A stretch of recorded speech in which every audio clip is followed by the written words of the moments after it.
மாண்புமிகு பேரவைத் தலைவர் அவர்களே,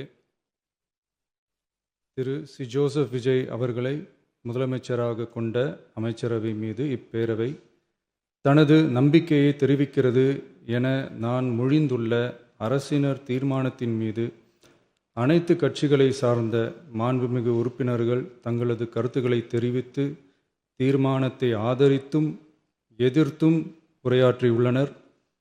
உரையாற்றிய உறுப்பினர்கள் அனைவருக்கும் என்னுடைய நன்றியை முதற்கண் தெரிவித்துக் கொள்கிறேன்.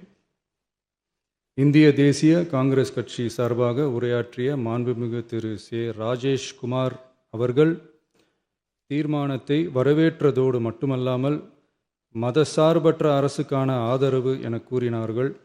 நிச்சயமாக இந்த அரசு மதசார்பற்ற அரசாகத்தான் செயல்படும் என்கிற உறுதியை தெரிவித்துக் கொள்கிறேன்.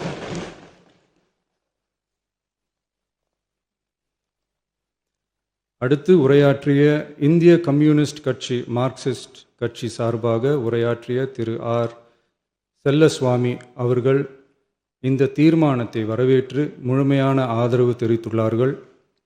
விடுதலை சிறுத்தைகள் கட்சி சார்பாக உரையாற்றிய மாண்புமிகு உறுப்பினர் திரு வன்னி அரசு அவர்கள் உரையாற்றுகையில் நம்பிக்கை வாக்கெடுப்பில் வெற்றி பெற்று இந்த அரசு 5 ஆண்டுகள் தொடரும் என நம்பிக்கை தெரிவித்தமைக்கு என்னுடைய நன்றியை தெரிவித்துக் கொள்கிறேன்.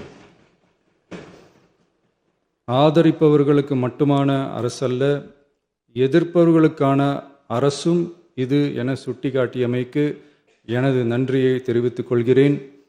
முந்தைய அரசுகளால் கொண்டு வரப்பட்ட முக்கிய மக்கள் நலத்திட்டங்கள் தொடரும் என்ற உறுதியை தெரிவித்துக் கொள்கிறேன்.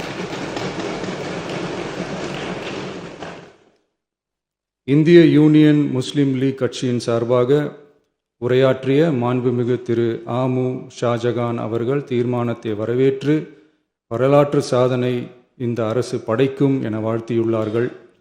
மாண்புமிகு உறுப்பினர் திரு எஸ். காமராஜ் அவர்கள் தீர்மானத்தை வரவேற்று உரையாற்றியுள்ளார்கள். இந்திய கம்யூனிஸ்ட் கட்சி சார்பாக உரையாற்றிய மாண்புமிகு திரு ராமச்சந்திரன் அவர்கள் தீர்மானத்தை வரவேற்று பேசியுள்ளார்கள்.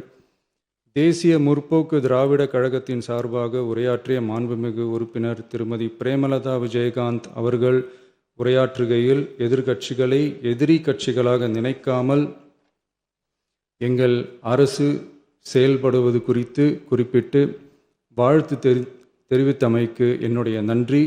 மேலும் ஓரிரண்டு கருத்துக்களை தெரிவித்து தெளிவுபடுத்த வேண்டுமென்று கேட்டுக்கொண்டார்கள்.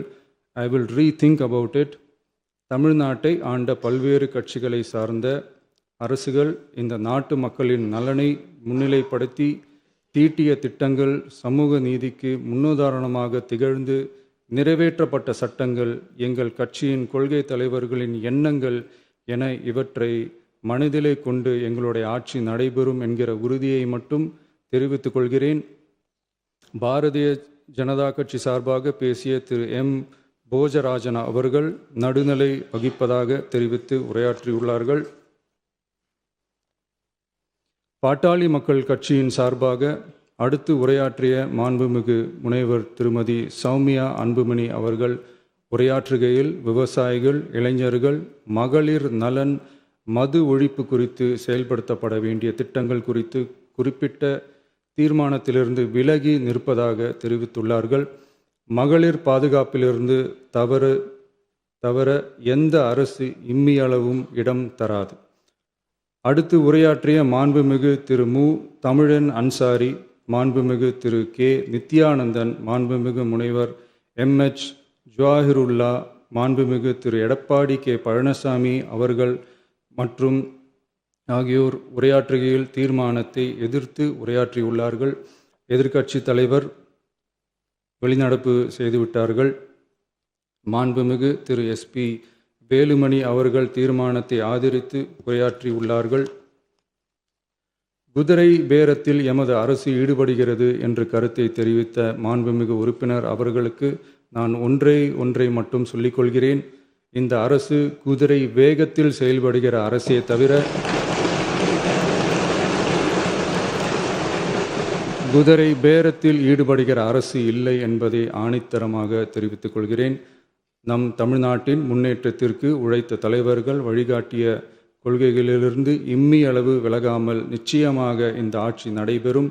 எனவே நான் மொழிந்துள்ள இத்தீர்மானத்தை மாண்புமிகு உறுப்பினர்கள் அனைவரும் ஏகமனதாக நிறைவேற்றித் தர வேண்டுமென்று கேட்டுக்கொண்டு அமர்கிறேன்.